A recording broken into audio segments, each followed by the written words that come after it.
मेरे पीछे इन तस्वीरों को देखकर आप समझ गए होंगे कि आज मैं किस विषय पर बात करने वाली हूँ। तो बहुत-बहुत स्वागत है आपका खबर फर्स्ट पर। मैं हूँ अभिलाषा।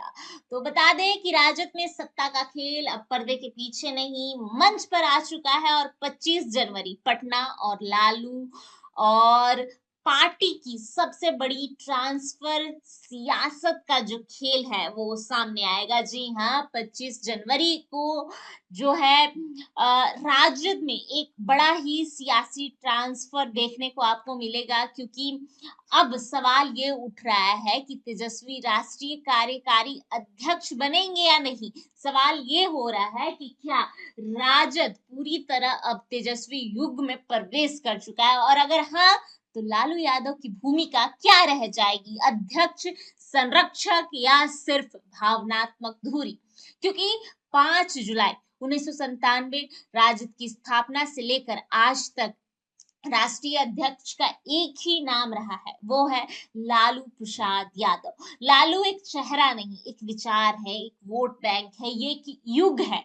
लेकिन सियासत भावनाओं से नहीं, हकीकत से चलती है, ये सब जानते हैं। क्योंकि अब लालू बीमार है, उम्र का दबाव है, राजनीति में सक्रिय रह पाना मुश्किल है, और यही वजह है कि पार्टी अब औपचारिक तौर पर वह करने जा रही है जो अनौपचारिक तौर पर कब का हो चुका है। जी हाँ, Tejashwi Yadav is equal to de facto से डी जीरो तक की कहानी जो लिखी गई थी वो अब सबके सामने आने वाली है, क्योंकि जनवरी 2025 में ही पार्टी संविधान में संशोधन कर तेजस्वी यादव को लगभग लालू यादव के बराबर की ताकत दे दी गई थी, जैसे कि टिकट बंटवारे का अधिकार, अनुशासनात्मक कार्रवाई की शक्ति, नीति निर्धारण में अंतिम दखल देना, सब कुछ जो है उन्हें पहले ही मिल चुका था। और अब 25 जनवरी 2026 को बस एक काम बचा है, असंवैधानिक ताकत को संवैधानिक दर्जा देना। जैसे कि तेजस्वी अभी भी असंवैधानिक रूप से सबसे बड़े पद पर है, पार्टी में है, और उसे संवैधानिक बना दिया जाएगा। इस बदलाव का सीधा मतलब क्या है? यानी कि नेतृत्व का ऑफिशियल ट्रांसफर, है ना। और अब कोई ये नहीं कह सकेगा उन्हें कि तेजस्वी फैसले लालू से पूछ कर लेते हैं, लालू के अधीन होकर लेते हैं, क्योंकि तेजस्वी को चुनौती देने वाला कोई नहीं। अब पार्टी में कोई बचा नहीं है, बहन बाहर हो चुकी है पार्टी से, पार्टी परिवार को छोड़ चुकी है, भाई को पहले ही निकाल दिया गया है, जैसे कि तेज प्रताप यादव को 6 साल के लिए पार्टी और जो परिवार है दोनों मोर्चों से बाहर कर दिया गया है, जिससे अब उनका जो चुनौती वाला जो मोड़ था वो वहां अब उनको चुनौती नहीं मिलेगी, अब वो अकेले खेल सकते हैं।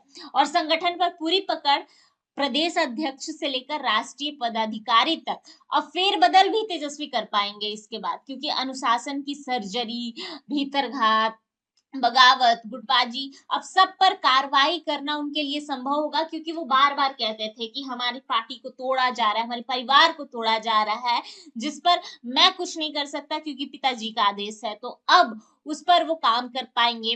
और गठबंधन की कमान को लेकर हम बात करें तो अब कांग्रेस या इंडी गठबंधन में तेजस्वी सिर्फ प्रतिनिधित्व नहीं, निर्णायक चेहरा होंगे। लेकिन कहानी इतनी आसान नहीं है भाई।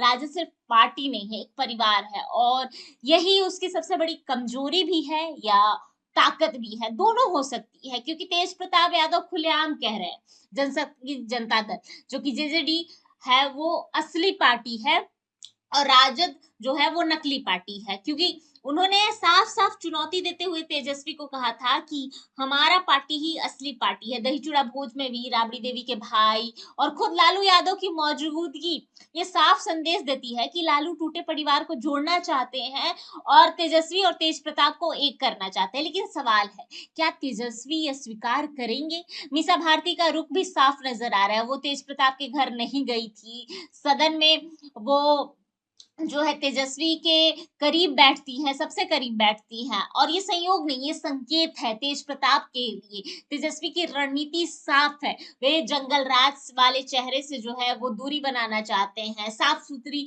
इमेज बनाना चाहते हैं, युवा नेतृत्व का नैरेटिव खेलना चाहते हैं, और राष्ट्रीय राजनीति में अपना एक अलग पहचान बनाना चाहते हैं, अलग जगह बनाना चाहते हैं। और राष्ट्रीय कार्यकारी अध्यक्ष बनते ही तेजस्वी का कद बिहार से बाहर बढ़ेगा और साथ में बिहार में तो बढ़ेगा ही। और कांग्रेस और इंडिया गठबंधन की जो बैठकें होती हैं, उनमें इन्हें अब ज़्यादा तवज्जो मिलेगी जब वो अध्यक्ष बन जाएँगे, क्योंकि अभी उन्हें उतना तवज्जो नहीं मिलती है जितना उनके पिताजी को मिलती है। कार्यकारी अध्यक्ष के पास ताकत होती है, जो नियमित अध्यक्ष के पास होती है, और इतिहास गवाह है कि तेजस्वी यादव अपने पद का जो है किस तरीके से इस्तेमाल करते हैं। जैसे कि हमें याद होगा कि रंजन यादव को कार्यकारी अध्यक्ष बनाया गया था और महत्वाकांक्षा बेकाबू हो गई, और कैसे उन्हें अपने ही पद से हाथ धोना पड़ा। और आज भी तेजस्वी यादव के अंदर वो महत्वाकांक्षाएं दिखाई देती हैं, लेकिन